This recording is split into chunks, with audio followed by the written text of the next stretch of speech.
Hello friends, welcome back to my channel. তোমরা সবাই কেমন আছো? আশা করছি অনেক ভালো আছো, আমিও খুব ভালো আছি। তো চলে এসেছি আবারও একটা নতুন ভ্লগ নিয়ে। তো ভ্লগটি হচ্ছে মা আজকে চিকেন কষা রান্না করছে। তো চলো তোমাদের সঙ্গে রেসিপিটা একটু শেয়ার করে নিই। তো প্রথমে মা চিকেনটাকে ধুয়ে রেখেছিল ভালো করে, তো একটা পাত্রে নিয়ে নিয়েছে। তারপর একটু লবণ দিয়ে দিল 2 চামচ, তারপর একটু হলুদ গুঁড়ো দিল, তারপর একটু লঙ্কা গুঁড়ো, তারপরে দিয়ে দিচ্ছে কাচ্চি ঘানি সরিষার তেল, তারপরে দিচ্ছে আদা রসুন বাটা, তারপরে একটু দিচ্ছে ভিনেগার। তো ভিনেগারটা দেওয়ার কারণ হচ্ছে মাংসগুলো ভেঙে ভেঙে যায় না আর খুব সুন্দর সিদ্ধ হয়। মাংসের মধ্যে যে একটা কেমন একটা আষ্টে আষ্টে গন্ধ করে সেটা একদমই থাকে না। তো এটাকে ভালো করে ম্যারিনেট করে নেওয়া হচ্ছে। তো তারপরে এটাকে 10 মিনিট মতো রেখে দিতে হবে। তারপরে মা একটা কড়াই নিয়ে নিয়েছে, তার মধ্যে দিয়ে দিয়েছে সরষের তেল, তারপরে দিয়েছে 2টো তেজপাতা, 2টো শুকনো লঙ্কা, 2টো এলাচ, 2টো দারচিনি, 2টো গোলমরিচ। তো এইগুলোকে ভালো করে একটু ভাজা ভাজা করে নিতে হবে। যখন একটু সুন্দর ফ্লেভার আসবে তখন পেঁয়াজ কুচিগুলো দিয়ে নিয়েছে। তো তারপরে এগুলোকে একটু নাড়াচাড়া করছে।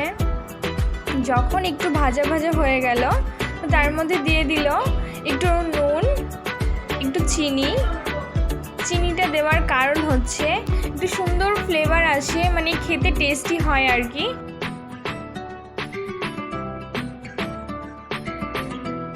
পেঁয়াজগুলো যখন ভাজা ভাজা হয়ে গেল তার মধ্যে দিয়ে দিল আদা রসুন বাটা। আদা রসুনটাকে ভালো করে পেঁয়াজের সঙ্গে মিক্সড করে নিচ্ছে যাতে আদা রসুন বাটার গন্ধটা না আসে, এজন্য। তো এটাকে ভালো করে নাড়িয়ে নিল।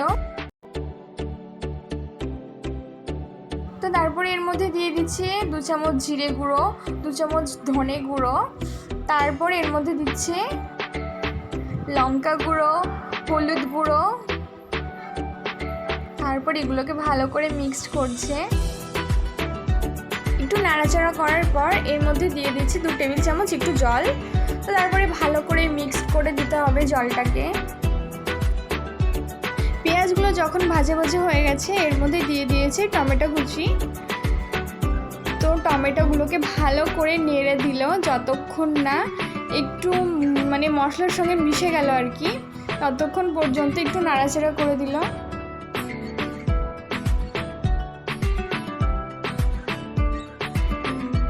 এরপরে দিয়ে দেওয়া হচ্ছে এর মধ্যে ম্যারিনেট করে রাখা চিকেনগুলো। তো আজকে রান্নাটা দেখেই মনে হচ্ছে কত সুন্দর হবে, যেহেতু আজকে একটা স্পেশাল ডে। তো মা একটু স্পেশালভাবেই রান্না করছে।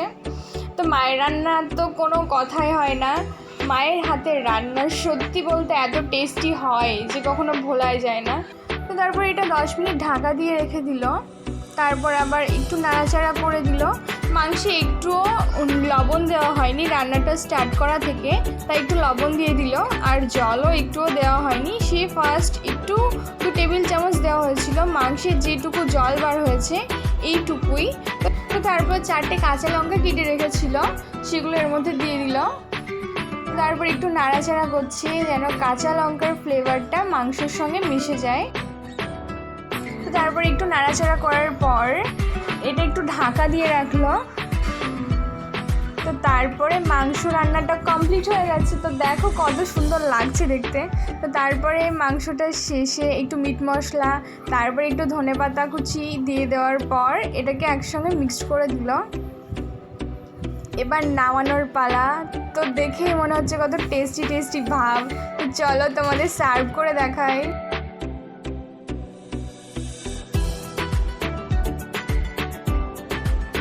তো চলো এবার তোমাদের সার্ভ করে দেখিয়ে দিয়েছি। আশা করছি ভিডিওটা অনেক ভালো লাগবে। ভালো লাগলে একটা লাইক করো, আর আমার চ্যানেলে যদি নতুন হয়ে থাকো একটা সাবস্ক্রাইব করো। তো চলো দেখা হচ্ছে নেক্সট ভিডিওয়। টাটা।